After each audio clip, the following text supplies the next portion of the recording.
The emergency signal came at the worst possible time. Commander Vyrath stood on the bridge of his flagship, the Eternal Vigilance, when the distress beacon cut through normal communications. The sound was sharp and urgent. Every officer on the bridge turned to look at the main screen. "Source?" Vyrath asked. His voice was calm, but his four eyes narrowed with concern. "Outpost Cathara 7, Commander," his communications officer replied. "It's a human mining colony. Remote sector, near the edge of Dominion space." Vyrath felt his scales tighten against his body. The Dominion. That name brought fear to every species in the galaxy. They were insectoid creatures, standing nearly 3 meters tall, with armored bodies and razor-sharp claws. They did not negotiate. They did not show mercy. They conquered, they consumed, and they moved on to the next world. "Play the message," Vyrath ordered. Static filled the bridge first. Then a voice came through, broken and desperate. It was a human female speaking quickly. "This is Lieutenant Kira Vasquez of Outpost Cathara 7. We are under attack. Dominion warships, at least 9 of them. They came without warning. We have 42 soldiers here. 42 against thousands. Our shields are failing. Communications are being jammed. If anyone receives this message, please send help. We will hold as long as we can. Vasquez out."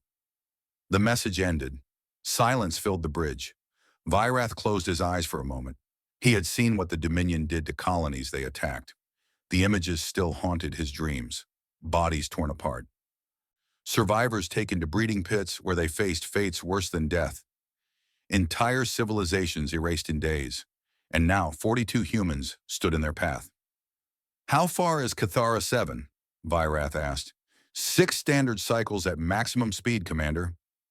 6 cycles. 6 days in human time. Vyrath knew what that meant.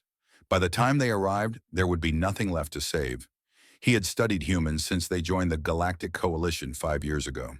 They were a strange species, small and soft, with no natural armor, no claws, no venom.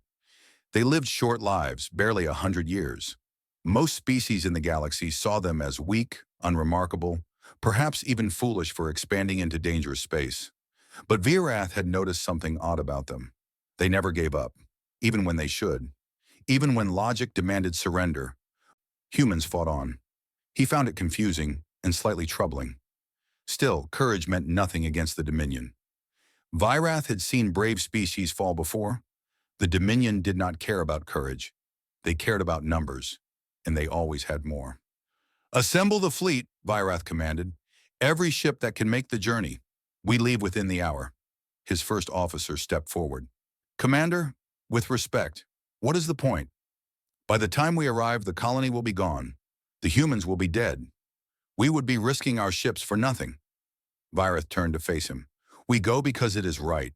We go because the Coalition does not abandon its members. And we go because someone must witness what happened there. Someone must remember." The first officer lowered his head. "Yes, Commander." Within the hour, 12 Coalition warships broke orbit and jumped into hyperspace. Vyrath stood at the viewport of his quarters, watching the stars stretch into lines of light. He thought about the human lieutenant, Vasquez. He wondered if she was still alive. He wondered if she was scared. He hoped for her sake that the end had been quick. The journey felt endless. Vyrath spent the time reviewing everything he knew about the Dominion force that had attacked. 9 cruisers meant approximately 4,500 warriors. Each Dominion soldier was a killing machine, bred for war, feeling no pain and showing no fear. They attacked in waves, overwhelming defenders through sheer numbers. 42 humans. He kept returning to that number. It was absurd. It was like throwing pebbles at a mountain and expecting the mountain to fall. He also reviewed the colony layout. Cathara 7 was a mining outpost, built into the rocky surface of a small moon. The humans had been extracting rare minerals there for 3 years. It was not a military base. It had basic defenses, nothing more. The garrison was there to protect against pirates, not full-scale invasion. On the 5th day of travel, Vyrath called a meeting with his senior officers. "We should prepare for a recovery mission," he told them. "Not a rescue. I want medical teams ready to process remains. I want documentation crews to record everything. The galaxy must see what the Dominion does.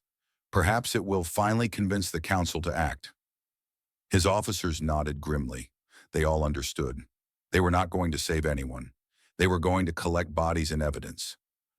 "What if there are survivors?" one young officer asked. "What if some humans escaped?" Vyrath appreciated the hope in her voice, but he could not share it. The Dominion does not leave survivors. They are thorough. They are efficient. They have been conquering worlds for 1,000 years. He paused. "But if, by some miracle, anyone lives, we will bring them home. I promise you that."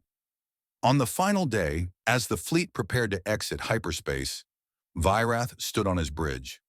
His heart beat faster than usual. He had seen many battles, many tragedies, but something about this mission felt different. He could not explain why. "Exiting hyperspace in 30 seconds, the navigator announced. Vyrath gripped the railing in front of him. He prepared himself for the sight of Dominion ships in orbit. He prepared himself for the burning remains of the colony. He prepared himself for death. Exiting now. The stars snapped back into points of light. Cathera 7 appeared before them, a gray moon orbiting a gas giant. And Commander Vyrath saw something that would change everything he believed about the galaxy. The Dominion ships were there, all 9 of them, but they were not moving. They were not fighting. They floated dead in space, torn apart, broken into pieces. Debris spread across the orbital zone like a field of metal corpses. "By the ancient gods," someone whispered. Vyrath could not speak. His mind refused to process what his eyes were showing him. 9 Dominion cruisers, destroyed. "Commander," his sensor officer said, voice shaking, "I'm detecting life signs on the surface. Human life signs." "How many?" The officer looked up, face pale with disbelief. 42, sir. All of them. They're all still alive." Vyrath stared at the shattered remains of the Dominion fleet. 4,500 of the galaxy's most feared warriors had come to this moon, and 42 humans had stopped them. "Get me a ground team," Vyrath ordered quietly. Now. He needed to see this with his own eyes. He needed to understand. What had happened on that moon? The shuttle descended through thin atmosphere toward the surface of Cathera 7. Commander Vyrath sat near the front, watching through the small window as the gray landscape grew closer. His senior officers sat behind him, all of them silent. No one knew what to say. The destruction was visible even from orbit. The Dominion cruisers had not just been disabled. They had been torn apart with terrible violence. Vyrath had seen battles between fleets before. He had never seen anything like this. It looked like something had reached into those ships and ripped them open from the inside. "Commander," his pilot said, "we're approaching the colony now." Vyrath leaned forward. The mining complex came into view. It was built into the rocky ground, with several dome structures connected by tunnels. The outer walls showed blast marks and damage. Parts of the complex had collapsed, but the main structures still stood, and scattered across the ground around it, stretching in every direction, were bodies. Dominion bodies. Thousands of them. "Slow down," Vyrath ordered. "I want to see." The shuttle moved at walking speed over the battlefield. Vyrath pressed his face close to the window. The Dominion warriors lay everywhere. Some were in groups piled on top of each other. Some lay alone. Their armored bodies were broken, burned, crushed. He saw blast wounds, stab wounds, wounds that looked like they came from industrial equipment. These creatures had conquered 1,000 worlds. They were the terror of the galaxy, and they lay dead in the dirt like insects crushed under a boot. "How?" his first officer whispered. "How is this possible?" Vyrath had no answer. The shuttle landed near the main entrance of the colony. Vyrath stepped out first, his boots crunching on rocky soil. The air was thin and cold. He could see his breath forming small clouds. A group of humans stood waiting for them. There were about 20 of them. They wore damaged armor, covered in dust and dried blood. They held weapons ready, though they lowered them when they saw the coalition markings on the shuttle. Their faces were hard and tired. One human stepped forward. She was small, even for a human. Dark hair pulled back, a bandage wrapped around her head, her left arm in a rough sling. But her eyes were sharp and alert. "Lieutenant Kira Vasquez," she said. Outpost Cathera 7. You must be the rescue team. Vyrath studied her carefully. This small creature had somehow survived the impossible. Commander Vyrath of the Coalition Fleet, we received your distress signal 6 cycles ago. Vasquez almost smiled. 6 days. Felt longer. Lieutenant, Vyrath struggled to find words. We expected to find bodies. We expected to find ruins. Instead, we find this. He gestured at the battlefield around them. How? How did 42 humans defeat 4,000 Dominion warriors? Vasquez looked at the bodies scattered across the ground. Her expression did not change. Whatever she was feeling, she kept it hidden deep inside. We held the line, she said simply. That's what we do. Vyrath wanted more. He needed to understand. But he could see that Vasquez was exhausted beyond words. Whatever had happened here, it had cost her something that could not be measured. Take us inside, Vyrath said. Show us everything. Vasquez nodded and turned toward the colony entrance. Vyrath followed, his officers close behind. The inside of the colony was worse than the outside. Bodies filled every corridor. Dominion warriors lay in piles at doorways, in tunnels, in rooms. The walls were marked with burns and impacts. The floor was stained dark with blood, both human red and Dominion green. The smell was terrible, a mix of death and smoke and chemicals. Vyrath had fought in wars. He had seen brutal combat. But this was something different. This was not a battle. This was a last stand taken to its absolute limit. They broke through the outer walls on the first night, Vasquez explained as she led them deeper into the complex. Her voice was flat, like she was reading a report. We fell back to the secondary positions, collapsed 2 tunnels to slow them down. Killed maybe 300 that first night. They passed a large room that had been converted into a medical bay. Wounded humans lay on cots and tables. Coalition medical teams were already moving to help them. Vyrath noticed that even the wounded kept weapons within reach. On the second day, they pushed harder, Vasquez continued. They came through the ventilation shafts, through the mining tunnels. They were everywhere. We lost 4 people that day. She paused. Our first losses. Only 4? Against thousands. Vyrath felt something strange in his chest. It took him a moment to recognize it as awe. They entered what had clearly been the final defensive position, a large chamber at the heart of the mining complex. Barricades made from mining equipment blocked every entrance. The floor was covered with empty ammunition cases. Dominion bodies were stacked so high in some doorways that they formed walls of flesh. This is where we made our stand, Vasquez said, when they breached the inner defenses. We had 20 rounds of ammunition per person, mining picks, welding torches, whatever we could find. Vyrath looked around the room. He tried to imagine what it must have been like. The screaming of the Dominion warriors, the constant attacks from every direction, the knowledge that no help was coming, the certainty of death. And these humans had stood here and said, no further. Your final casualties? Vyrath asked quietly. 6 total, all honored dead. We recovered every body. 6 humans dead, 4,000 Dominion dead. The numbers made no sense. They broke every rule of warfare that Vyrath knew. One of his officers approached. Commander, we've completed the body count. 4,427 Dominion confirmed dead on the surface. Another estimated 600 on the destroyed ships. No survivors. More than 5,000 of the galaxy's deadliest warriors, killed by 42 miners and soldiers on a remote moon. Vyrath turned back to Vasquez. She was watching him with those tired, hard eyes, and suddenly he noticed something that he had missed before, something that made his scales go cold. She was not relieved. None of them were relieved. The humans around him did not have the look of survivors who had just been rescued. They had a different look, a look he had seen before, but only in the eyes of certain soldiers. The ones who had gone somewhere dark and returned changed. Lieutenant, Vyrath said carefully, what happened here? What really happened? Vasquez was quiet for a long moment. When she spoke, her voice was barely above a whisper. Commander, do you know what humans are like when everything is taken from us? When we have no hope, no escape, nothing left to lose? Vyrath shook his head slowly.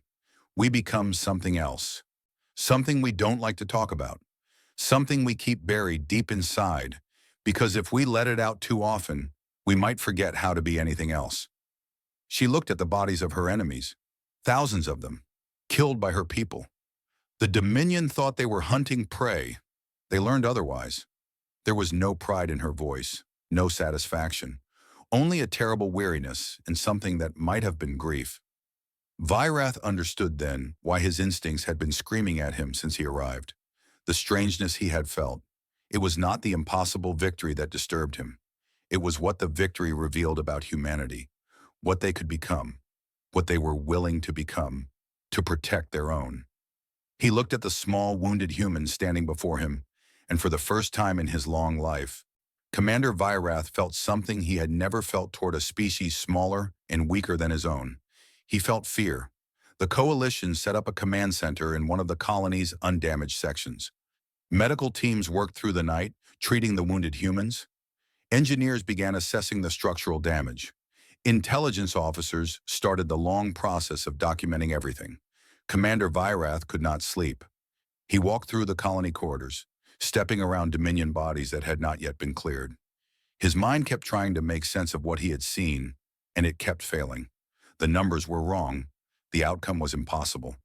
Everything he knew about warfare, about the Dominion, about weak species and strong species, had been proven false.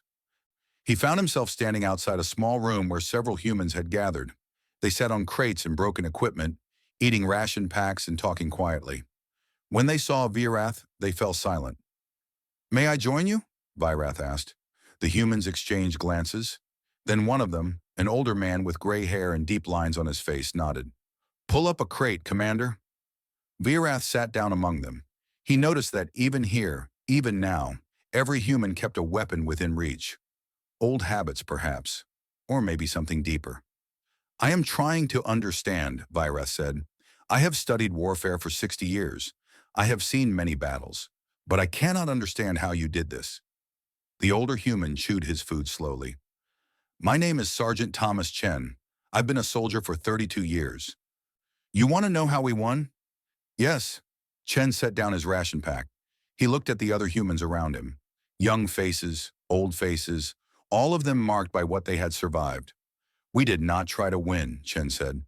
"We tried to make them pay for every step, every room, every life. We knew we were going to die. We accepted it. And once you accept death, fear goes away.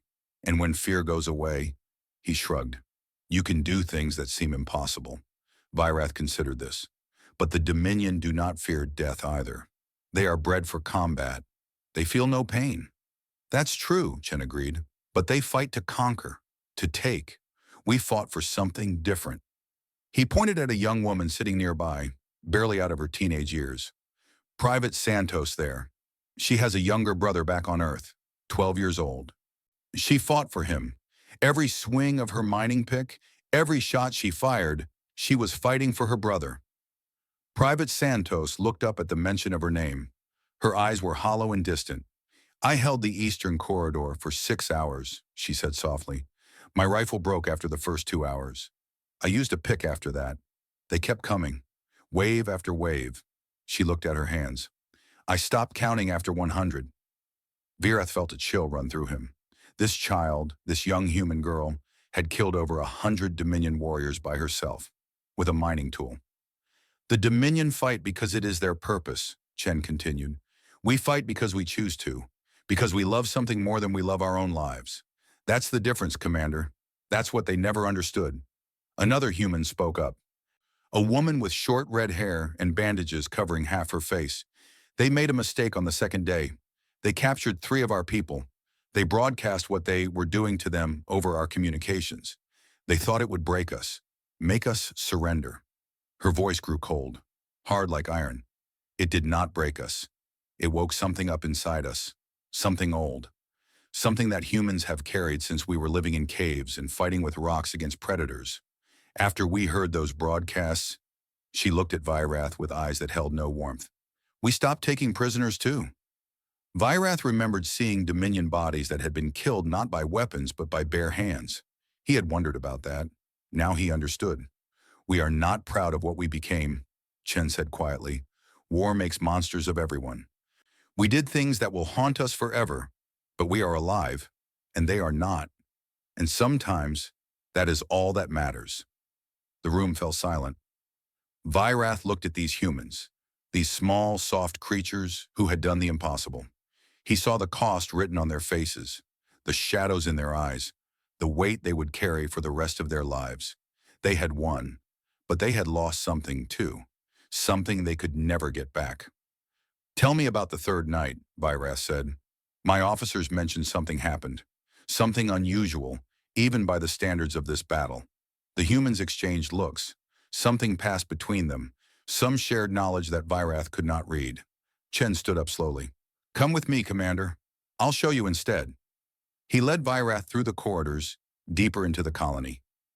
They passed through sections that showed the heaviest fighting, walls torn apart, equipment destroyed, bodies everywhere. Finally, they reached a section that had been sealed off. Chen opened the door and stepped inside. Vyrath followed and stopped. The room was filled with Dominion bodies, piled high, almost to the ceiling. He counted quickly. Over 100 corpses in this single room. This was a storage area, Chen explained.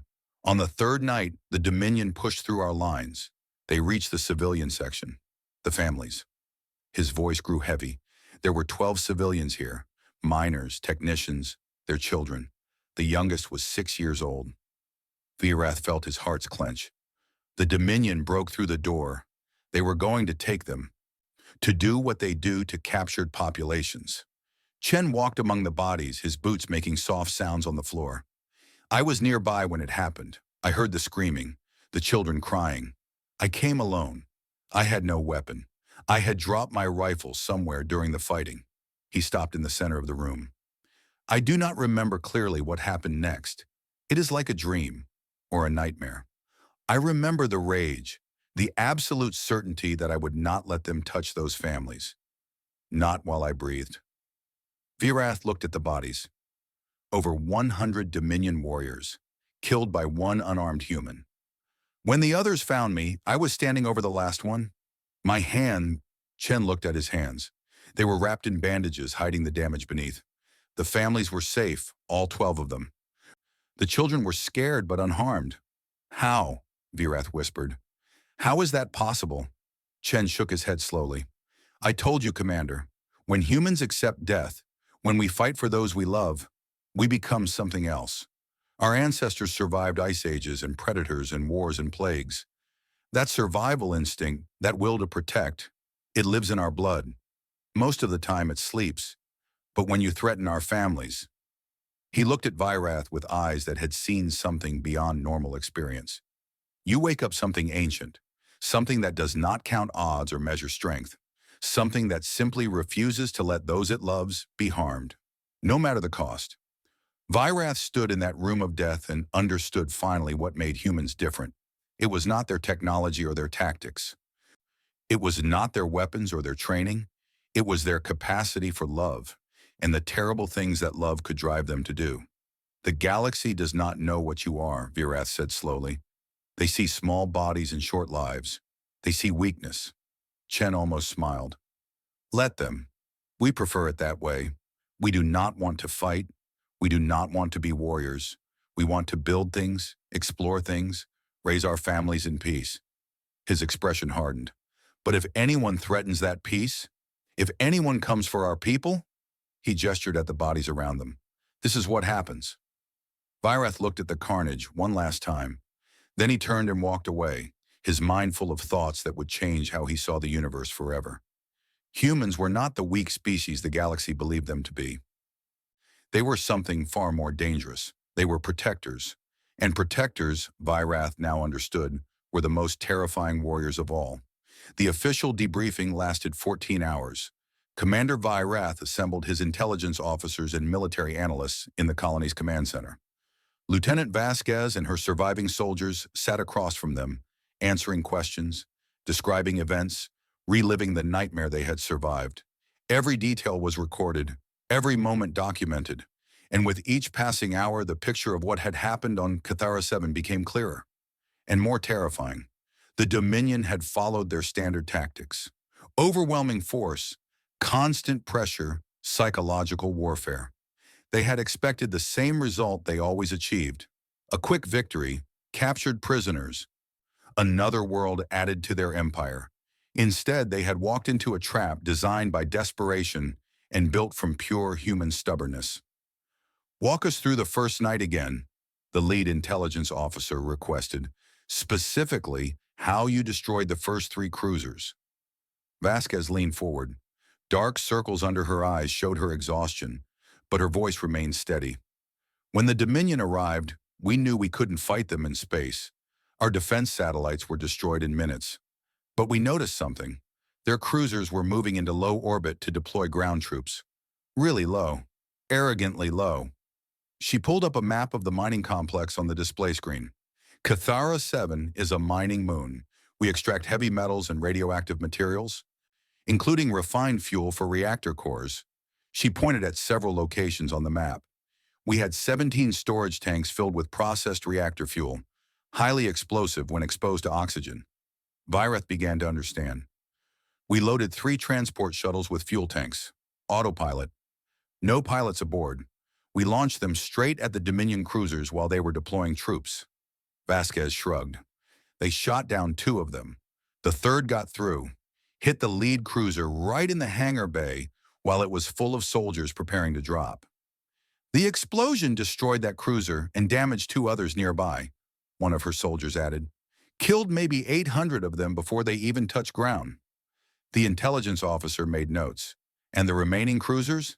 We had mining charges. Industrial explosives for breaking rock. We rigged them to empty cargo containers and launched them into orbit on automated paths. 4 more cruisers destroyed or crippled." Vasquez almost smiled. They were not expecting a mining colony to fight back in space. They had no idea what we were willing to do. Vierath studied the human lieutenant. She spoke of destroying warships like she was describing routine mining operations. Cold, efficient, deadly. "The ground assault," Vierath prompted. "Tell us about that." Another soldier spoke up, a tall man with burned scars covering half his body.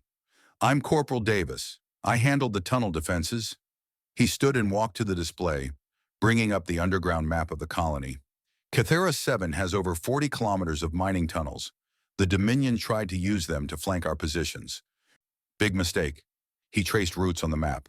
"We collapsed 17 tunnel sections during the battle. Each collapse was timed and placed to catch maximum enemy forces." He highlighted one particular tunnel. "This section here, we flooded it with mining chemicals. Toxic stuff burns through Dominion armor. 300 of them walked in. None walked out. Another section," he continued, "we vented to vacuum. Opened the emergency airlocks at both ends. 200 more gone." Vireth felt sick, not at the violence itself. He had seen war, but at the creativity of it, the cold calculation. These humans had turned their entire colony into a weapon. "We used everything," Vasquez said. "Mining drills, welding torches, industrial cutters. Private Santos held a quarter with a plasma cutter designed for melting rock. It works just as well on Dominion armor." The young private sat silently in the corner, staring at nothing. "The children helped too," another soldier added quietly. "The older ones, 12, 13 years old. They carried ammunition, treated wounds, helped seal breaches." He paused. "One 13-year-old boy climbed through ventilation shafts to plant explosives behind enemy lines. 3 times." Vireth tried to imagine human children fighting in a war. The image disturbed him deeply. "On the 4th day," Vasquez continued, "the Dominion commander tried to negotiate. He broadcast a message demanding our surrender, promised quick deaths if we submitted." "What did you respond?" Vasquez's expression hardened. "I told him to come down and take our surrender himself, if he could. He sent 500 of his elite guards instead. Personal protection unit, the best soldiers the Dominion had." "What happened to them?" Sergeant Chen answered this one. "We let them into the main complex, let them think they had broken through.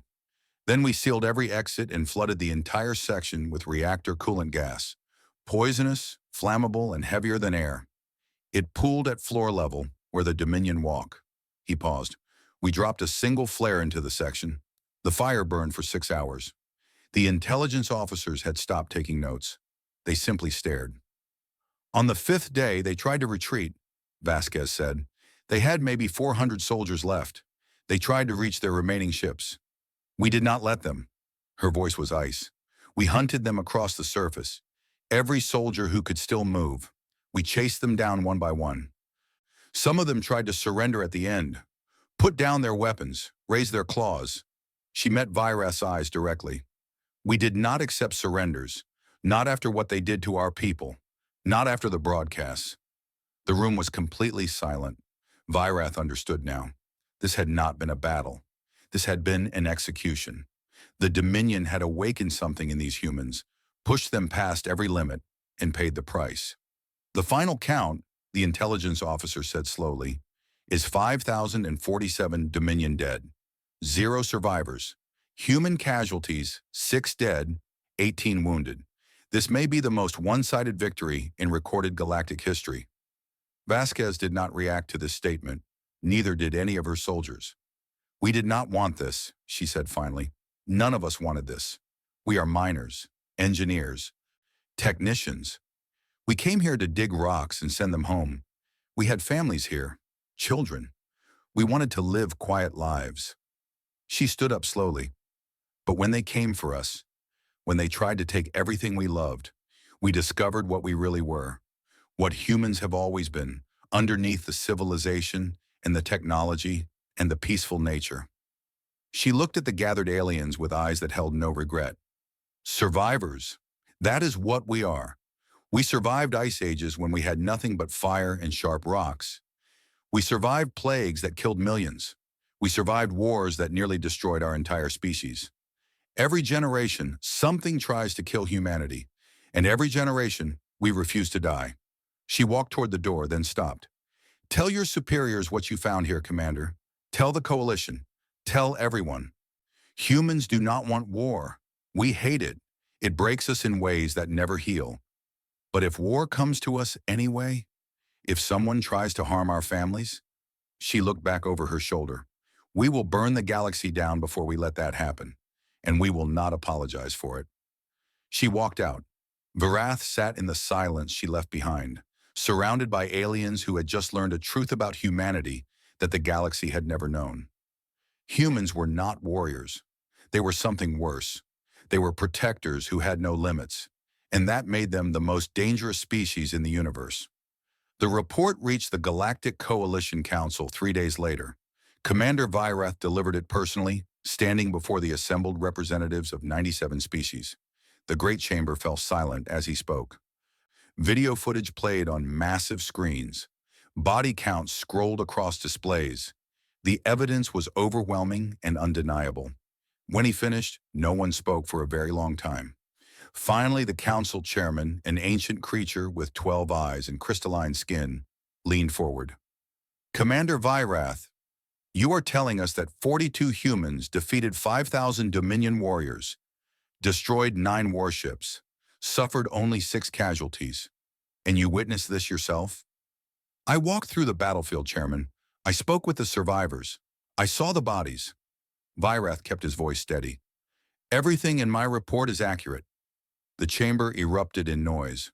Representatives shouted questions, demanded explanations, expressed disbelief. The chairman had to call for silence multiple times before order was restored. This changes everything, the representative from the Vorten Empire said. For centuries, we have viewed humans as a minor species, useful for trade perhaps, interesting for their strange culture, but ultimately insignificant. He turned to look at the human ambassador who sat quietly in her designated section. It seems we were mistaken. The human ambassador, a gray-haired woman named Dr. Sarah Mitchell, rose slowly. Every eye in the chamber turned to her. Distinguished representatives, she said, her voice calm, I understand your surprise.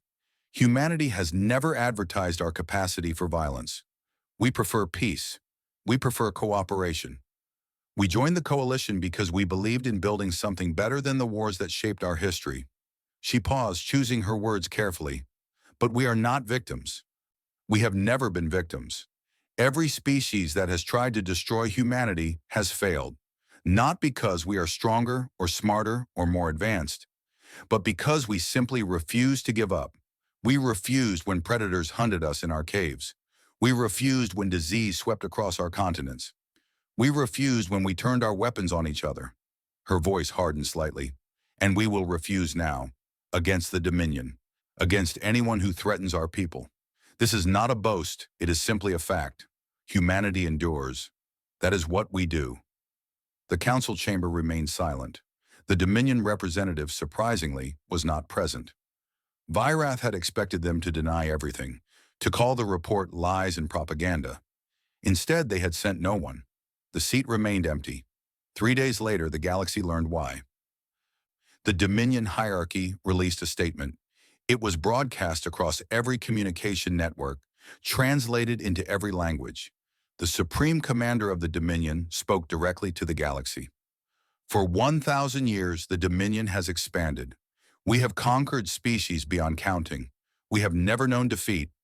The insectoid creature's voice carried strange harmonics, translated by machines into something understandable. On Cathera 7, we met humans for the first time in true combat. We sent 5,000 warriors. We lost everything. The Supreme Commander paused. Even through the translation, something like uncertainty could be heard in his voice. We have studied the battle records. We have analyzed their tactics, their psychology, their biology. We have reached a conclusion. Another pause. Humans are not like other species. When threatened, they do not behave like prey. They do not flee. They do not surrender. They transform into something that does not belong in rational warfare. The next words echoed across the galaxy. The Dominion is officially withdrawing from all human-occupied space. All territory within 50 light-years of human colonies is now designated as forbidden. No Dominion ship will enter this zone. No Dominion soldier will engage human forces. The galaxy held its breath. This is not a treaty. This is not a negotiation. This is a strategic decision based on simple mathematics. The cost of fighting humanity exceeds any possible gain. They are not worth the losses they inflict. The transmission ended. For the first time in 1,000 years, the Dominion had retreated. Not from a fleet. Not from an alliance of great powers. From a species they had dismissed as weak. On Cathera 7, the evacuation was nearly complete. The surviving humans were being transported to new homes. The colony would be abandoned, too damaged and too haunted to continue operations. Lieutenant Vasquez stood before the memorial wall. 6 names were carved into the stone, the only humans who had not survived the siege. Private James Wong, Corporal Maria Santos, Specialist David Okonkwo, Private First Class Ahmed Hassan, Sergeant Lisa Chen, Private Thomas Rodriguez. 6 names, 6 heroes who had given everything. Vasquez touched each name with her fingers, saying a quiet goodbye. Commander Vyrath found her there. He stood beside her, looking at the names. The galaxy is afraid of you now, he said quietly. I have received messages from dozens of species. They want to know if humans are a threat, if they should be worried. Vasquez almost laughed.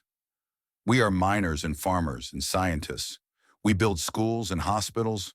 We write poetry and make music. We are the least threatening species in the galaxy. And yet, she turned to face him.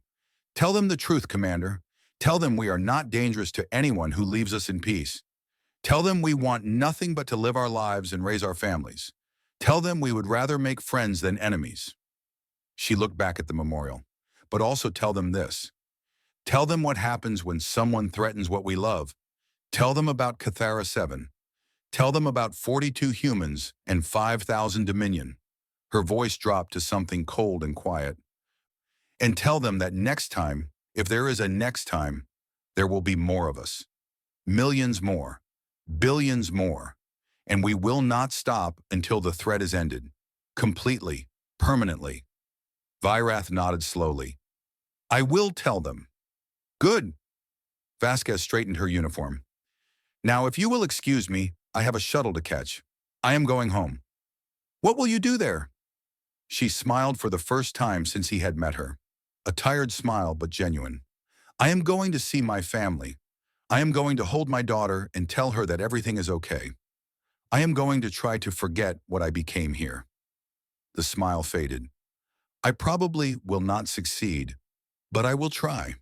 She began walking toward the landing pad where evacuee shuttles were waiting. Lieutenant, Virith called after her. She stopped. For what it is worth, I am glad you survived. All of you. She looked back at him. So am I, Commander. So am I. She walked away, leaving Vyrath alone with the memorial. He stood there for a long time, thinking about what he had witnessed, thinking about what humans really were. Not the weak creatures the galaxy had believed, not the peaceful traders they presented themselves as, but something older. Something forged in the fires of evolution and hardship and countless struggles for survival. Humanity had shown the galaxy its teeth, and the galaxy would never forget. The stars continued to burn overhead. Somewhere out there, the Dominion was retreating. Other species were watching, learning, adjusting their views. The balance of power had shifted in ways no one could yet understand. Commander Vyrath looked at the names on the memorial one last time. 6 humans had died on Kethera 7. 6 against 5,000. He turned and walked toward his own shuttle. He had a report to finish, a galaxy to inform, a truth to share. Humans were not prey. They were something the galaxy had never seen before, and perhaps never would again. The strangeness that the reinforcements had found was not in the victory. It was in the species that had won it. A species that looked weak but was not. A species that wanted peace but would wage war without limit when peace was denied. A species that loved so deeply that it would burn worlds to protect that love. Humanity, the galaxy's newest member, and its most dangerous.